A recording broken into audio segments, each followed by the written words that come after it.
Brian, I imagine you pleased the lads have got a quick chance to bounce back after the disappointment of York on Sunday. 5 days later, you're playing again at home against Batley. Well, it helps. It stops you sulking for a longer period of time and gets you determined about the forward trajectory, which is what we're all about now. So, yeah, with tough challenge, always tough against Batley. I don't think I've been here in whatever capacity and not had a tough game, and we're not expecting any different. Definitely, and obviously you admitted again at York at times you get tough for yourselves, and you probably feel like you sound like a broken record when you're saying we can't keep conceding 20 points and it always come off and would be okay.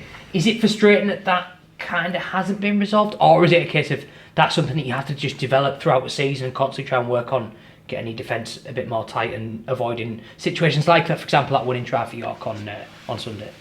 Well, the scoreline suggests that, that it was another 20 points in the way that we've been letting tries in. You've got to take a given element of credit to York. They're quite a good team, but I think we handed so much to them. Other than the tries, a couple of the tries, the kick through and the barge over, they're the disappointing ones. Because York didn't have to work at all in the second half of field position against us, and that was a difficult thing for us to take when we watched the pictures on Monday night.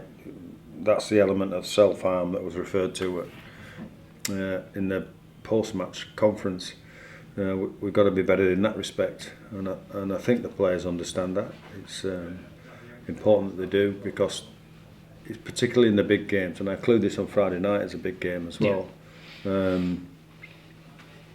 We've got to be a bit better than that and respect the ball a little bit better than we did.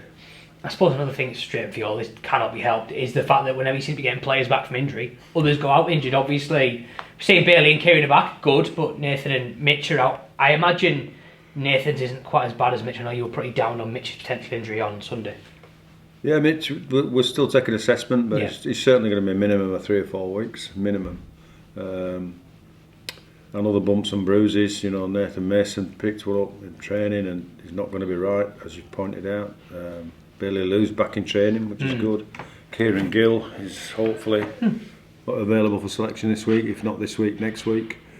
We've not had a great run in getting injuries and then getting more injuries, so it'd be nice to have our full squad back, but I'm sure every other team in the competition at this halfway stage has experienced something similar.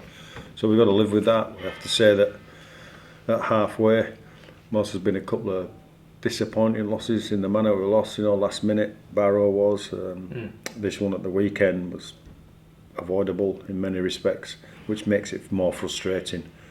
So we've got to just make sure onwards and upwards. The positive aspect of it is we've got another 14 games to get ourselves as high in that league level as we possibly can. Yeah, lots of games to play, and obviously it's the first one this summer of the Friday nights. I was watching the 2005 documentary you did with Robbie Paul, Jay Peacock and Leon Price the other day, and obviously there was so much bumming, so much going on around that time 20 years ago. Obviously it's not quite the same now, but how good could it be this summer if there is almost a bit of a Bullmania light, if you like, on Friday nights? You've got a handful of games coming up at Odsal. I don't think Bullmania's ever gone away. Yeah. I just think it's found its pulse again and found a little bit of identity now. What we've got to do is spread the word. And I think these Friday night opportunities, it gets a bit dusky and it's warm, as it's going to be this Friday night, and there's the crowd are enjoying themselves. I think we could put on a bit of a show. I'd love the crowd to go up. I'd love Franz to bring somebody else. We still want to play entertaining football, which we will, and hopefully winning football. So I'm looking forward to Friday night. I think the players are as well. So let's see how we go. And obviously it's Batley that are coming to Odsal Friday night, Brian. Obviously they'll be disappointed with how their season's gone to date. And obviously Mark has left in the week. I suppose when you're looking, like you and Greeny, at your opponent's games, you're looking at how Mark Moxon's team sets up. Does anything change when it's someone else as the head coach going into it kind of out of the blue, or is it still you're preparing in pretty much exactly the same way? I don't know what they've done with their coaching setup. Yeah. I think it's important. We've played them twice. Yeah. We know what their strengths are. We know what their talents are. And if you let them play that way, they will hurt you in some way or form. They'll make it a close game, and so we've got to respect them for whatever they bring, because I'm sure the players will be having a voice at the moment as how they want to do things and what they're going to do and how they're going to do it. There may be an incision of a coach late. I don't know. They might leave it for this week and go. Who knows?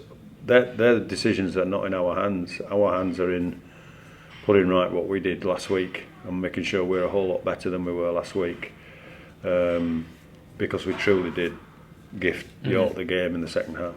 And I have to ask you, Brian, because you are someone that knows probably better than anyone how deep this rivalry runs. Obviously, it's been a big talking point this week, particularly among Halifax fans, that they're going to be playing at Odsal for the next couple of months. I understand it for a bit. So, what do you make of that? It feels like it's a big call, and yeah, what do you make of the great rivals facts playing home games at Odsal for the next couple of months? It's a weird one. I hope we need to support them, because I looked at their fixtures that they've got at Odsal, and they've got Oldham, and they've got Toulouse. Yeah, and, no gimmies, yeah. Yeah, they've got some really tough games, and it's an interesting competition, isn't it? Who would have ever thought Halifax would be playing Odsal, league fixtures? But that's the camaraderie of the game behind the scenes. It's important that they've got some work, some development with Shane.